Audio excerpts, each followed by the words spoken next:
iHeart, get ready. Fantasy football is here. Welcome to the Scout Fantasy Show. ScoutFantasy.com is home to the Fantasy Football World Championships and the best players in the world. Real money winners giving their secrets to help you win. Now exclusively on iHeart. This is the Scout Fantasy Show with your host, the one, the only, Dr. Roto.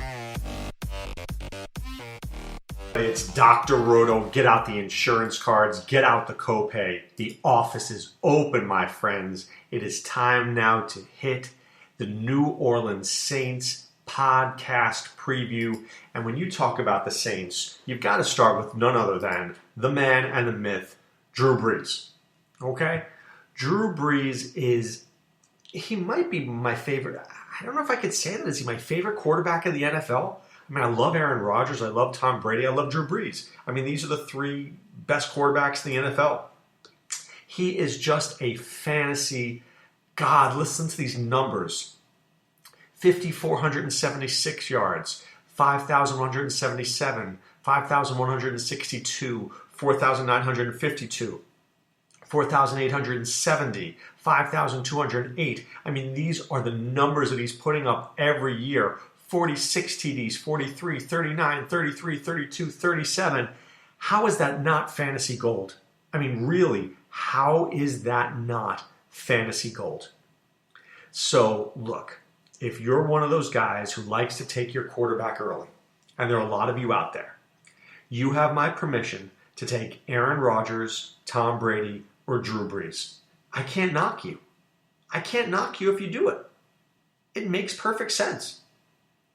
And if you look at their schedule, let me go to the Saints' schedule this year. I mean, it's a pretty easy schedule. And in the playoffs, and I don't know if this is a fair thing to say, if it's easy. I think it's easier than others. They get the Falcons twice and the Jets. So in the big weeks 14, they're at Atlanta. Week 15, they're home against the Jets. And week 16, they're home against Atlanta. I mean, that's a pretty darn good schedule. Now, I don't like their first 4 weeks. At Minnesota, home for New England, at Carolina, at Miami, that's a mess. It's a mess. And week 5 is a bye week. So I really don't love the Saints the first 4 weeks. Although, don't forget, Drew Brees was screwed over by Miami, so that's our revenge game right there in week 4. But assuming that I'm right, the first 4 weeks are rough, and then they're bye in week 5. Drew Brees, though, the rest of the season, Detroit, Green Bay, Chicago, Tampa, Buffalo, Redskins, Rams, Carolina, Atlanta, Jets, Atlanta. I mean, this is a really good schedule. So if you can get by the first 5 weeks, you can have a superstar on your hands. And he's a superstar anyway. Don't get me wrong, he's a superstar anyway. But I really like him in the second half of the season. And I think I want to look at these games because, you have to see how the Saints are going to do and how they match up against certain other teams. So, for instance, week 1 at Minnesota, Adrian Peterson, he's going to get the football that week. You know he's going to get the football that week. You don't think that game has been circled on his calendar? I guarantee you it has been. So I'm a big Drew Brees kind of guy. You want to take him, I'm in love with Drew Brees, no problem. Now at running back, the problem here is that there is a committee going on. And the first player we need to address is Adrian Peterson. Adrian Peterson is Superman. He is. I doubted this guy years ago. I will never doubt him again. I won't. Because he showed me, I'll never forget this. I was almost embarrassed because they're like, well, how good is he going to be? And I'm thinking that, he'll come back and get 900 yards, he'll get 8 touchdowns. No. Adrian Peterson comes back a few years ago in 2015 and has 1,485 yards and 11 touchdowns. I mean, that's how good he was. So do I want to doubt this guy? No. The problem is, this whole running game is very controversial this year. Peterson is 32, hasn't played that much. Is he Adrian Peterson of old? Do you want to take that risk? What about Mark Ingram?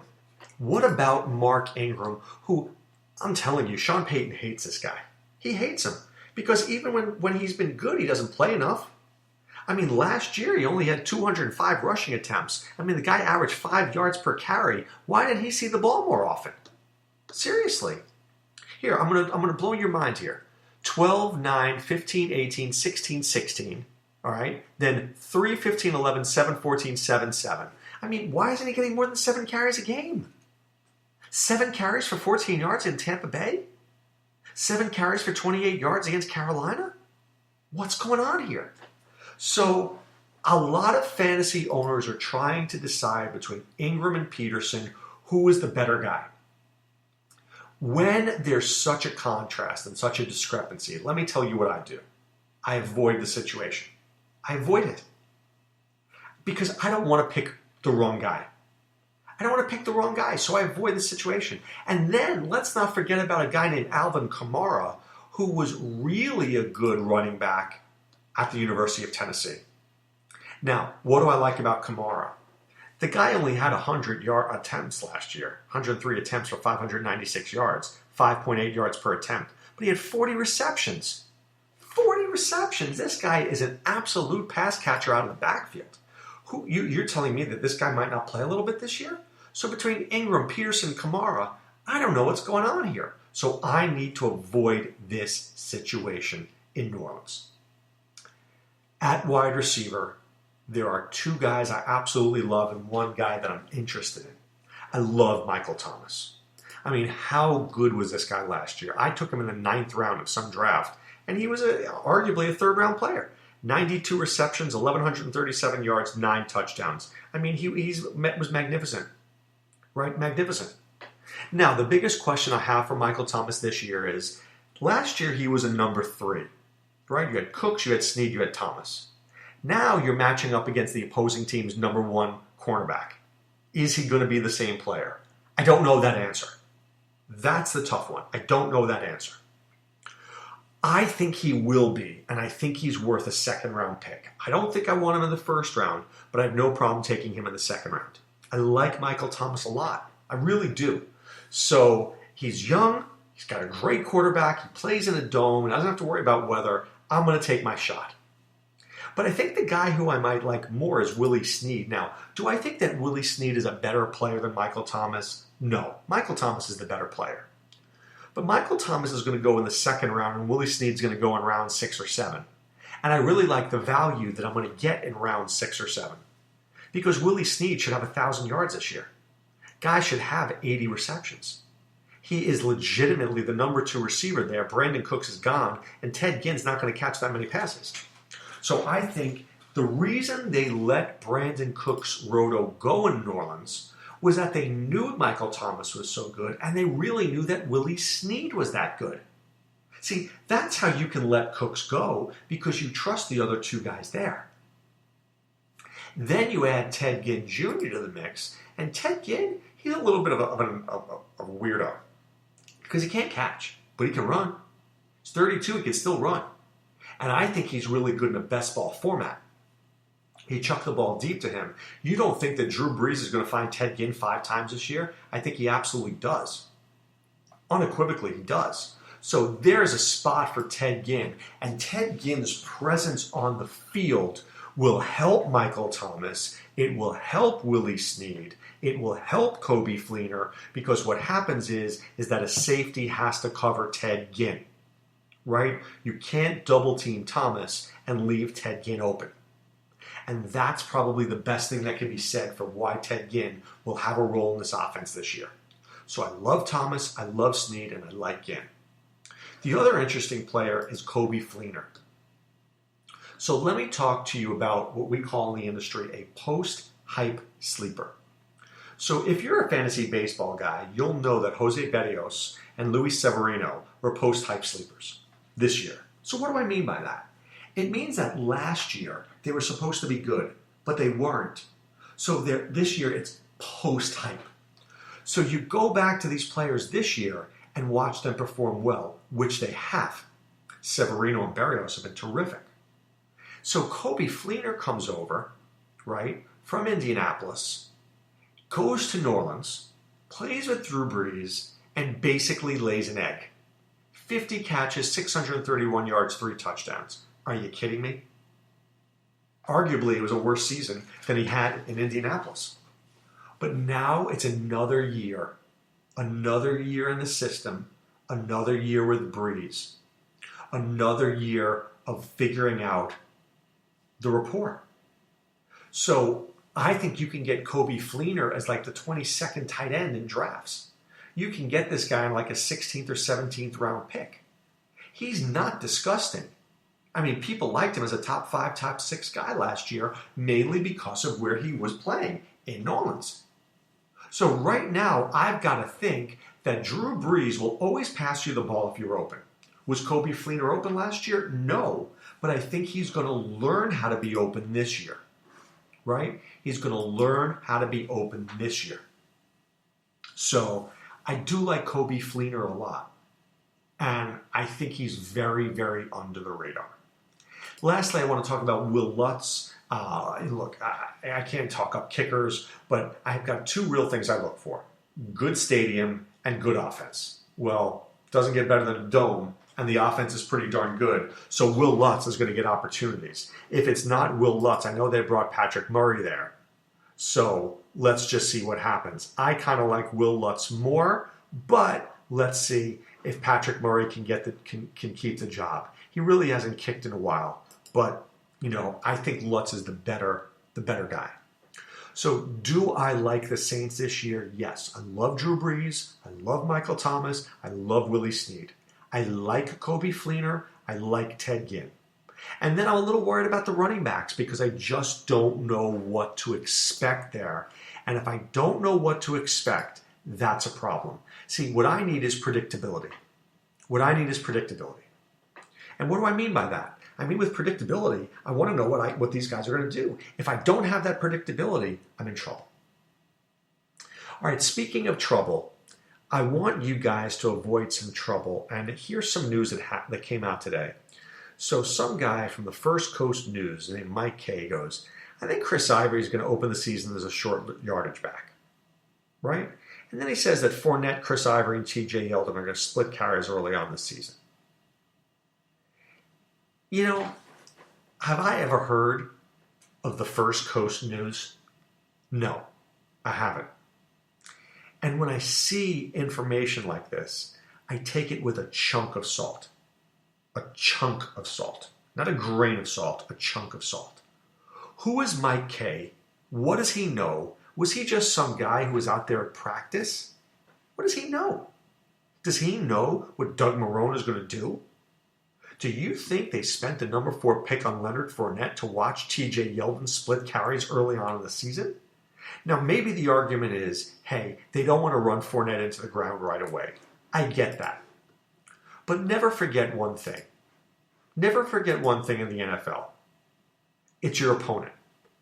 If you're telling me that Leonard Fournette won't get a lot of carries at Houston in week 1, I couldn't agree with you more.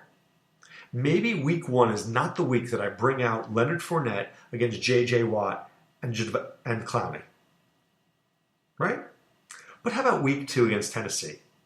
How about week 4 against the Jets? How about week 5 against Pittsburgh? How about week 7 against Indianapolis? How about week 9 against Cincinnati? You don't think Leonard Fournette is going to get the carries? So maybe Mike Kay is right. Maybe he's right. But maybe he's only right because of the first week. So here's what I want you to do.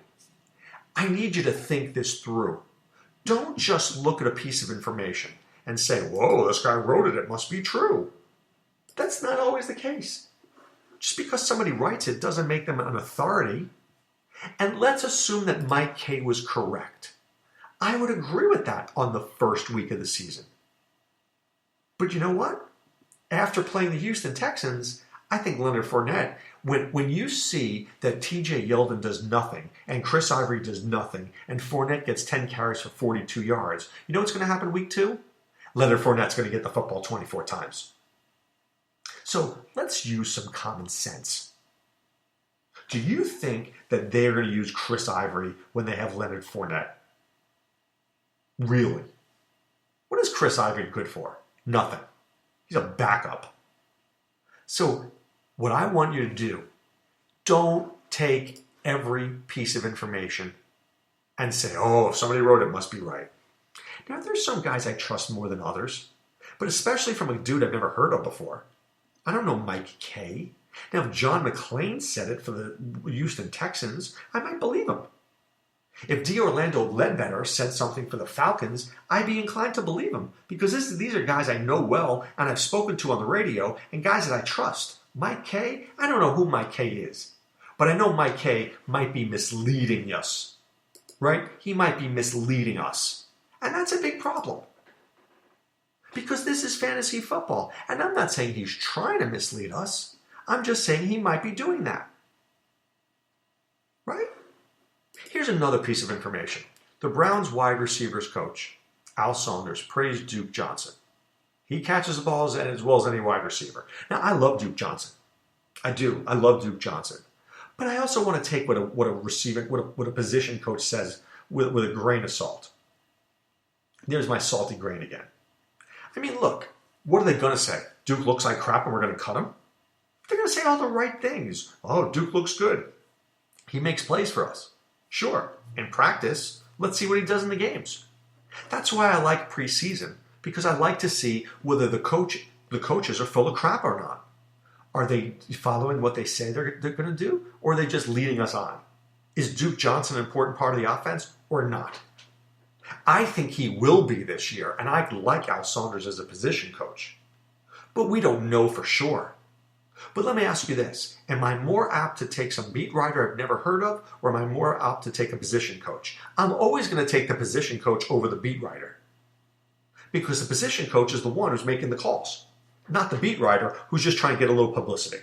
Because beat writers will say anything. Chris Ivory, the short yardage back.